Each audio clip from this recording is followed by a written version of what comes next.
Co-chairs for Mars Apprentice this year. So before I begin, I want to paint you guys a picture, or tell you a story more like it, in order to evoke the feeling and the intensity of Mars Apprentice. So imagine you are a zebra. It's a typical afternoon, you're on the dry lands, you're eating lunch, could consist of green grass and shrubs, when all of a sudden, you hear something coming from your left. And you automatically become alert, and you get this eerie feeling within your stomach that something's not right. So you look at that direction, and nothing's there. You look to your zebra friends on the right, and they're completely oblivious and naive to what you've just experienced. So you continue eating, except you're cautioned, and you're more alert to your surroundings. So how many of you guys see the lion's face in the background? Raise your hand. No one? Let's take a closer look. There it is. So this isn't the only one. In fact, lions hunt in teams, and when they hunt, they strategize how to catch their prey. For them, it's all or nothing. If their strategy doesn't work and they don't catch their prey, they only become more motivated, ambitious, driven, and hungry. So let's put yourself in the lion's mane. And you see this nice, big, juicy, delicious zebra, this opportunity right in front of you. What do? Do you go in for the kill? Or do you wait? Welcome to Mars Apprentice 2013. This is where the wildlife starts. This is where you witness the motivation, the ambition, the drive, the hunger of the apprentices.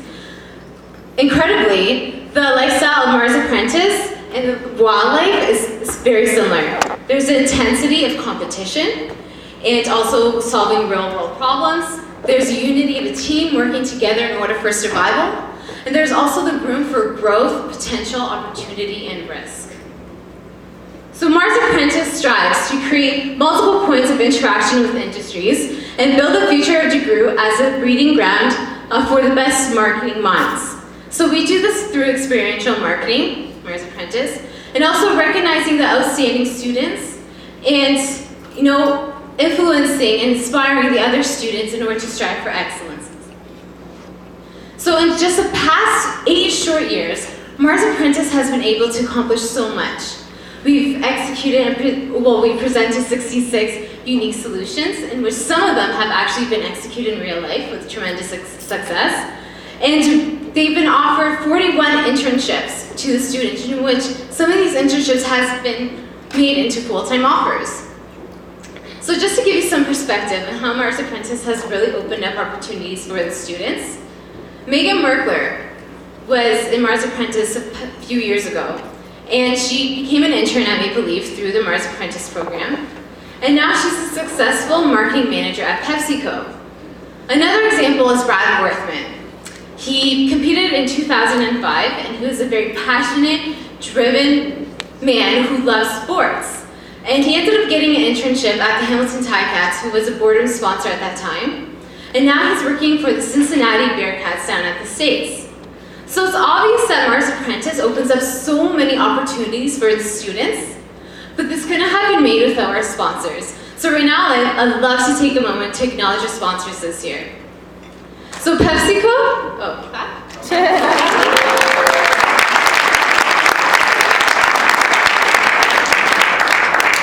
So PepsiCo is our lead sponsor, in which they've been with Mars Apprentice since year one. Not only do they offer us awesome products, but they're also the boardroom sponsor, along with Jane Kelly Marketing, Canadian Tire Financial Services, Sears.ca, and Maple Leaf Foods.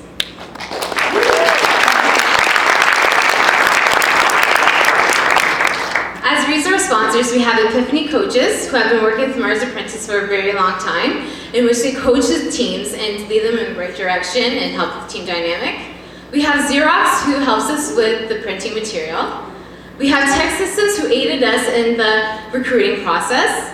And we have Your Hamilton Biz, in which they just launched last week, which is very exciting. They're a daily journal online news in which they serve more to the greater Hamilton area. So please feel free to go to the booth at the back if you want to know more information about them. They'd love to explain that to you. So yeah, it's very exciting. Next, our pre-challenge sponsor is Xerox. So we'll go into more detail later on.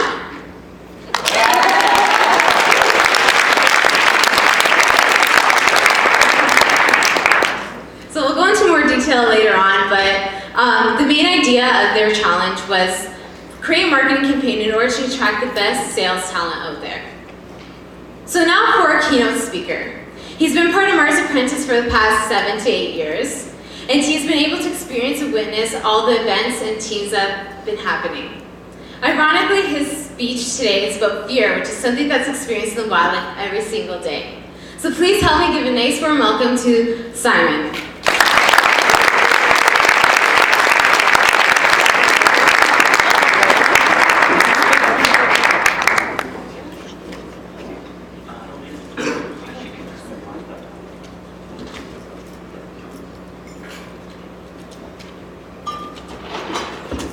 Good evening. I'm handheld here, and I'm just going to get ready because I'm going to need water at some point in the next 2 hours, you said, right, Sandy?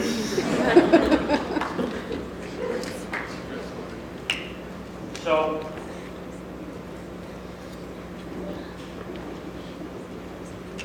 as Sandy said, my name is Simon Gagan. I'm a leadership coach. I'm a partner in Epiphany Coaches, and we've been sponsoring and participating in Mars for, I think this is our 7th or 8th year, which has been a wonderful opportunity. And so when I was invited by Sandy and Tia to talk tonight, I was super excited, I was thrilled, and I was also really scared. I love getting opportunities to talk, and whenever I get an opportunity, I do these kind of weird mental gymnastics where I kind of go back and forth between feeling really excited and really anxious. And the reason I'm telling you that is exactly what Sandy just set up, is that's what I want to talk to you about tonight. I want to talk about how fear shows up in organizations. I want to talk about how fear shows up in Mars, and maybe some ideas around how we can manage it. So I want to take you back and tell you a story. My first job out of university was working at Microsoft, which is kind of interesting because in university I didn't take any business courses because I kind of thought they were passé, and I didn't study computers because I thought they were really too hard, and then my first job was at Microsoft Canada, so you can figure out the career planning on that. But when I landed at Microsoft, I was in an inside sales kind of call center role, and quite rapidly got promoted into a marketing role. So I moved into a consumer marketing team, brand new team that was just being developed in Microsoft at that time. And I think it was like my first or second day on the job. They said to me, hey, really good news. We've got this trade show up in Ottawa that we've sponsored. We don't have anyone to man the booth. And so we're going to send you up. It's in a couple days, and you're going to go up and you're going to man the booth. And I'm thinking, okay, I don't really know what my new job is yet. I don't really know any of the products that this team manages yet. And I've never been to a computer show. So I'm feeling a little bit anxious, feeling a little bit nervous.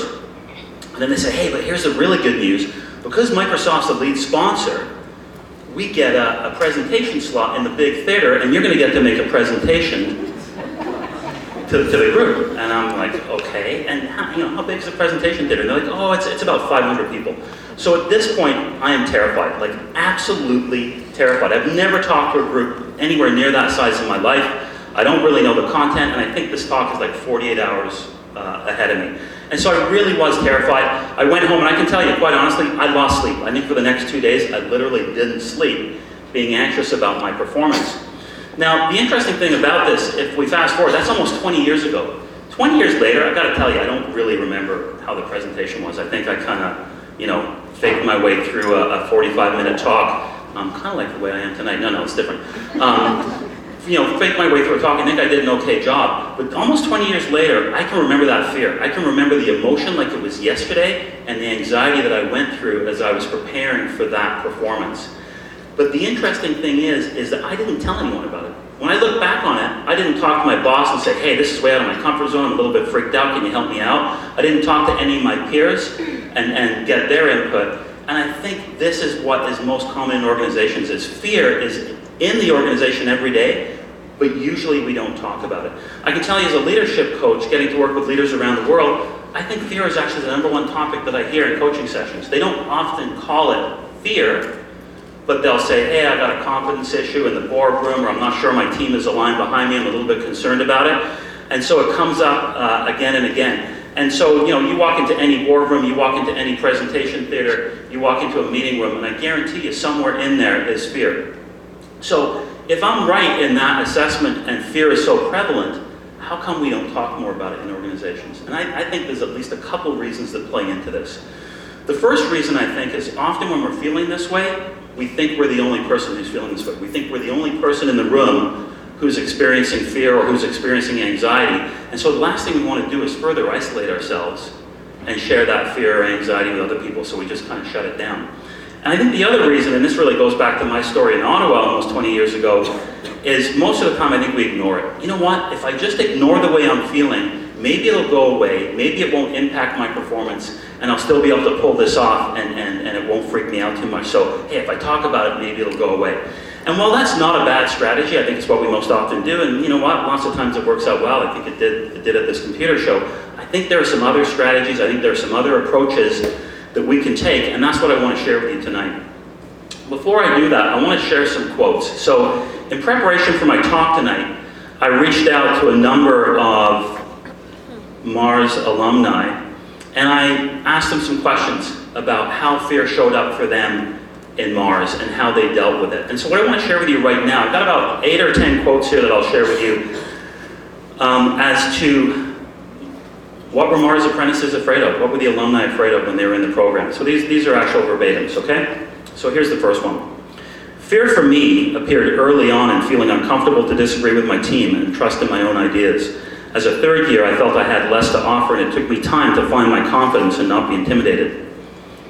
For me, presenting at boardrooms was terrifying. Because I am not comfortable public speaking, the fear of failure and letting my team down was always in the back of my head. Fear of doing things differently than they've always been done. Another one here. As soon as I felt that we were doing average work or average research, I started to fear pushback from the judges, feared never reaching our potential, and ultimately letting myself and my team down.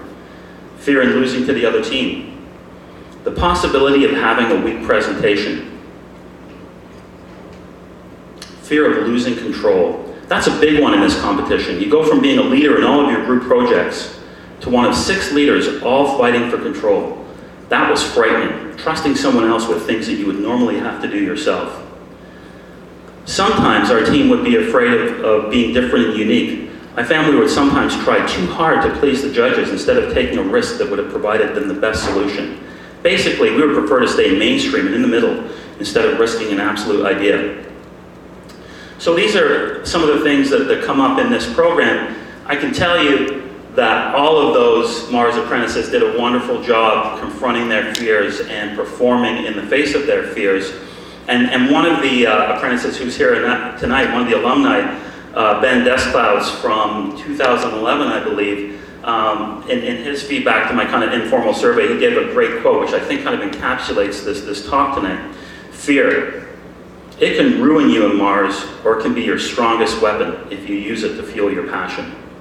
And so, before I switch over and talk a little bit about how it can fuel your passion, I just want to spend a couple minutes talking a little bit about where does fear come from? What's actually going on for us when we're confronting this anxiety and feeling this way in a performance situation? And some of you may know there's a lot of research and a lot of neuroanatomy and stuff that's going on about this subject right now.